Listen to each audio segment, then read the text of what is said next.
Hello everyone and welcome back to Eutopia. Today we are talking about a doctor's salary in Switzerland. I made already that video 2 years ago about Germany and now is Switzerland's time. Over these 2 years, some things have changed. I started working here in Switzerland as a second-year resident and I already got my contract for the next hospital where I will be working as a third-year resident. So I have different salaries that I can compare to make sure that it makes sense. So what you will see in this video is a lot of statistics regarding the salary of specialists based on specialty, based on gender, based on age, based on region, based on whether they are working with a fixed amount of hours a week or whether they are just coming to fill some holes every now and then. And of course, you will also see the salary not only of a specialist, but also of residents. And I will explain how it goes, more or less. And also you will see my own salary right now and my salary coming into the future. Starting with specialists. A specialist does not really have a class and they all get the same amount of money. It's sort of negotiated, and so each person gets a different amount. So there's different organizations that make a statistic and more or less get to the average of how much specialists do get per specialty. And so first of all, there's this statistic by these guys that you will see up here, which is then published by these guys. The FMH is the main, let's call it, the main group that represents doctors in Switzerland. There's two main groups, FMH and FASAO, and both of them you will be seeing the statistics from them today. Basically, that study says that the median salary of doctors is 150,000 francs, but that's including everyone. So there's another statistic made by these guys, the Bureaupass, that divide each single part of the doctor to have a clearer understanding of who gets what amount of money. And by the way, all of these graphs are standardized with a 100% working time. Starting with honorary doctors or freelancers, you could call them as well. And these are the doctors that do not have, like I said, they don't have a contract with the hospital. They have a contract either with a private firma or they just go by themselves. And whenever a hospital, some resident or some Oberarzt that is supposed to work that night gets sick, they call you and you go and fill the spot. And for that, you get paid much, much more than a normal doctor would. Like I said, this graph is standardized to the 100%, and these kind of doctors do never work 100% or rarely, because that would imply that every hospital is short on doctors every single day and you get to fill every single hole. It's just unrealistic. But if you were to work 100% as a selbstständiger, this is the amount of money you would be getting based on specialty. As you can see, for example, my dear anesthesia, they get 500,000 francs every year. Like I said, it's unrealistic. Normally, these kinds of doctors that work selbstständiger, they work maybe 3-4 days a week. Maybe they work 2 to 3 weeks on a row every single day, and then they go on holidays for 3 months. And of course, these people do not get the holidays paid. They don't get a sick leave. They don't get a mother leave. They have no rights as a workers because they work just for a few hours. And therefore, realistically, they get much, much less. And you can see this graph, region based on how much they get. Every single canton has different rules. They pay a bit more, a bit less. They have different taxes. So it always changes based on the region. And of course, you have this statistic going only till 2014. I couldn't find a newer one, but it more or less represents how much they do still get paid. But let's go to something a bit more realistic, right? Let's be honest, most of us, at least at the beginning when we are Oberärzte, we will not be freelancers. The normal thing is just to get a normal contract with the hospital. You go every day you check in at the same time, you check out at the same time, you have your paid holidays. If you get sick, it's fine, it's no problem, a normal job. So how much do they get paid? As you can see, it's the same table, but the numbers change a lot. You go back to my dear anesthesia, and instead of 500,000, now it's sitting at 225,000 francs a year. Again, it's much, much less. But since you have a contract with the hospital to go every single day 100%, it is realistic that you will get those 225,000, right?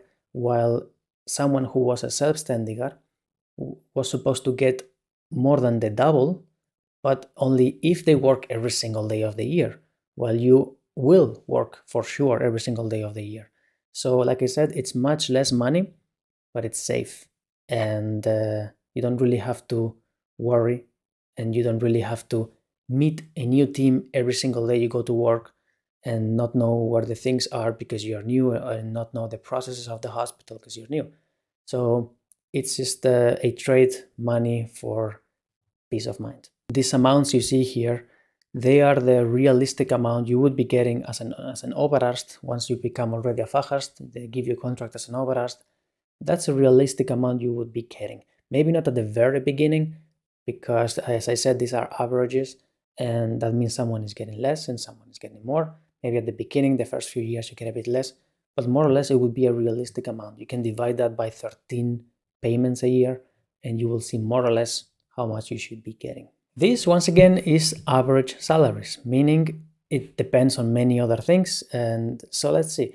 This statistic is comparing also, keeping in mind whether you're a man or a woman, keeping in mind whether you are Swiss or not, keeping in mind how old you are. And the differences are huge. First of all, to address the elephant in the room, men get paid a lot more than women. And there is no law for that, right? It just statistically happens to be the case. Switzerland is a bit special when it comes to men and women and their laws. They are a bit in the past, but there is no law that says that women should get paid less. And remember, this is standardized by 100%. Normally you have the argument that women tend to work less amount of hours a day, or they tend to get 50% and therefore they get paid less, but this is standardized to the 100. So I don't know, guys. I suppose that there's an argument that women do go on mother leave for a couple of years in their early 30s, and that puts them behind in their career compared to men. I don't know. Make your own conclusions. Based on age, this is very clear, and this one we can understand. As you get older, you get paid more, not because you're older, but most likely because you have more experience, and experience gets paid. And then you have based on the country. And as you can see, Swiss people do get paid much more than non-Swiss people. Again, there's no real, I don't see the reason for this, other than Swiss people are very competitive and they come from the university, they get hired automatically. They are very good, and they go and do career, while other people coming from other countries may just want, like us, right? They may just want to have a good life. They don't have to be the best. It's just a guessing. I don't really know. The fact is, statistically, they get paid a bit more. Changing the point of view to something a bit more fun, like I said, this was an average, meaning someone is in the bottom and there's also someone at the very top. So how much do those at the very top get paid? They also have a statistic from this, and they make different percentiles, percentile 75%, 90, and 95%. And they divide based on psychiatry, gynecology, medicine without surgery and with surgery. And you can see the numbers are really, really high, especially those involved in surgeries. And this is also an average of the top 5%, right? So meaning someone is getting over 1 million every single year. As you can see, this table is not standardized. Why is this one not standardized? Because those who are at the very top, they are the Fachärzte und leitende Oberärzte. These doctors do not get normal contracts, and they do not have the same rights as the rest of workers. In fact, they have almost no rights. They get special contracts. They are paid based on their functions, not on their time they are working. So they can be called on a Sunday to come, and they may have to stay 20 hours at the hospital if it's necessary, as long as they complete their function, they are paid. And if they don't complete their function, what they are paid for, then they won't get paid. So they work a lot of hours, they work very hard, and they are very well compensated for that. Now, focusing on something more realistic, let's talk about what we are here for. We are residents, and we would like to know how much we would get paid as a resident. Like, what is realistic? What am I going to get if I start working tomorrow? And so I have another graph pulled by the FSAO. As I said, is the main organization together with FMH for doctors. I believe it changes again based on canton. The amount you get as a resident is not really negotiable. It's based on your experience. So you can see in the orange part, there's different classes. LK means Lohn class, and LS is Lohnstufe. So you have different classes, and each class may have may change a little bit, but these classes are based on your experience. First class from 0 to 12 months experience, then the first year basically, then the second year, then the third year. And based on the experience you have, you get paid more. As you can see, the least you can pay, this is for Zurich, by the way, is about 95,000 francs a year. As you go up in experience, it also goes up a bit, but not too much. So a first year resident gets 95,000 more or less. If you were to divide it by 13 payments a year, you get about 7,400 francs brutto every month. Of course, then you will have to apply taxes. I can tell you from my own experience that this is correct. And now I'm going to tell you how much I do get paid right now and how much I will get paid in the future. You see, as I came here in Switzerland, I came with a little bit over a year of experience. And so they gave me a contract for a second year resident. In my contract, it says I get paid 7,670 francs a month. And according to the table, it says I should be getting paid 98,200 francs. So if you do 98,200 francs and you divide it by 13, you get 7,600. And how much was I getting paid? 7,600 more or less. Yeah, so it makes sense. I cannot tell you exactly why it doesn't match perfectly, but it makes sense. I got a contract for a second year resident. Now I am changing hospitals. In August, I will be leaving the hospital where I'm working right now, and I will be changing to USZ, Unispital Zürich. I come with over 2 years of experience, meaning I get a contract for a third year resident. And let me show you what my contract says. It says I belong to the Lohnklasse 20, Lohnstufe 1, with a monthly salary of 8,395. The chart says that as a third year resident, I should be getting 105,000. So let's see. I divide it by 13 and I should be getting 8,000 a month, and I am getting 8,400. I cannot really tell you exactly why it doesn't match perfectly. Maybe it's because I will be working in a university hospital and it pays a bit more for some reason. I am not quite there yet. Maybe I can make eventually a second video and explain it better as I understand it fully. But as you can see, more or less, it does match. And like I said, you don't have to negotiate your contract. As they give you a contract and you accept, and then the Department of Human Resources says, please send me a proof that you do indeed have that amount of experience, and you send a paper from your previous Arbeitgeber that says that you did indeed do all of those months, and based on that they calculate themselves. So you don't really have to worry about that. At least as a resident, at least in normal hospitals. I don't really know about small clinics, but in normal hospitals, don't have to worry much about that. And at last, there is one thing left to talk.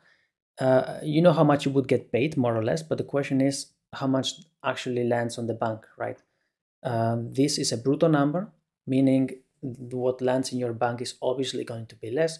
So how does it go with the taxes? So I'm pulling up the picture of my salary. As I said, this is the salary I'm getting right now as a second year resident. I'm getting 7,670 every month.